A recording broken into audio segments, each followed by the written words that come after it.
આજ રોજ લાભ પાંચમના શુભ દિવસે સુશ્રુત આયુર્વેદ હોસ્પિટલનું ઉદ્ઘાટન થવા જઈ રહ્યું છે, ત્યારે અમરેલી તથા આજુબાજુના લોકોનો અમને આજે ખૂબ સપોર્ટ રહ્યો છે, હૃદયપૂર્વક સપોર્ટ રહ્યો છે. આગળ પણ આમ જ અમને સપોર્ટ આપતા રહો.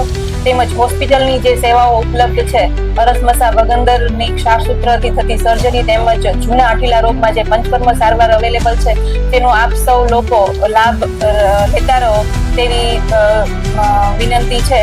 અને આગળ પણ અમને આવી રીતે સપોર્ટ કરતા રહો તેવી આપ લોકોને શુભેચ્છા છે. Thank you.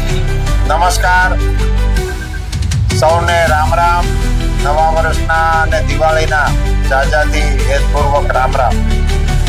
અમરેલીની અંદર આજે સુંદર મજાનો એક યોગ થયો. નવા દિવસોની અંદર નવ વર્ષના પ્રસ્થાનની સાથે અમરેલીના નગરજનો માટે અને આસપાસના નાગરિકો માટે નારી હોસ્પિટલ અને સુશ્રુત હોસ્પિટલના નામે બે નવી વૈદ્યકીય સારવાર સામાન્ય લોકો માટે ઉપલબ્ધ કરાવવા માટે ડૉક્ટર દીક્ષિતાબેન ભંડેરી અને ડૉક્ટર ચિરાગભાઈ કુબાવત એ બંને નવપ્રસ્થાન કરી રહ્યા છે. એમને મારી મંગલ શુભકામનાઓ. એમને ત્યાં લોકોને સાચું માર્ગદર્શન મળતું રહે.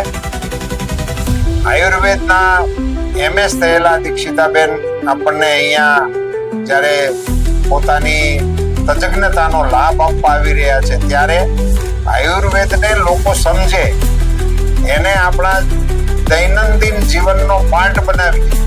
અને મારો તો એવો નમ્ર મત છે કે આ ડોક્ટરોએ દર્દીઓની સારવારને બદલે સાજા માણસોનો સંપર્ક કરીને એ કોઈ દિવસ માંદા જ ન પડે એ પ્રકારની સારવારનો પ્રયોગ અને એ પ્રકારના કાર્યક્રમો શરૂ કરે એવી એમની પાસેથી હું અપેક્ષા રાખું છું. અને જેમને આવશ્યકતા છે એમને તમે માર્ગદર્શન અને મદદરૂપ નીવડશો એવી શુભકામનાઓ.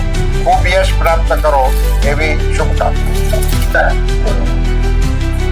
જાગૃતિ રામાનુજ, આજનો શુભ અવસરે આ જે શુભ ઉદ્ઘાટન રાખેલ છે ડૉક્ટર દીક્ષિતા રીબડિયા અને ડૉક્ટર રીબડિયા સાહેબ જે પોતાનું ઉદ્ઘાટન કરી રહ્યા છે હોસ્પિટલને લઈને ખૂબ ખૂબ અનંત શુભકામનાઓ બંનેને. અને ખૂબ રાઘવેન્દ્ર સરકાર એમને તન મન ધનથી સક્ષમતા આપે અને ખૂબ સરસ રીતે એ હોસ્પિટલનું સંચાલન કરે અને માતા પિતાના આશીર્વાદ સાથે ખૂબ ખૂબ જીવનમાં આગળ પ્રગતિ કરે એવી શુભેચ્છાઓ. જય શ્રી રામ, જય શ્રી રામ.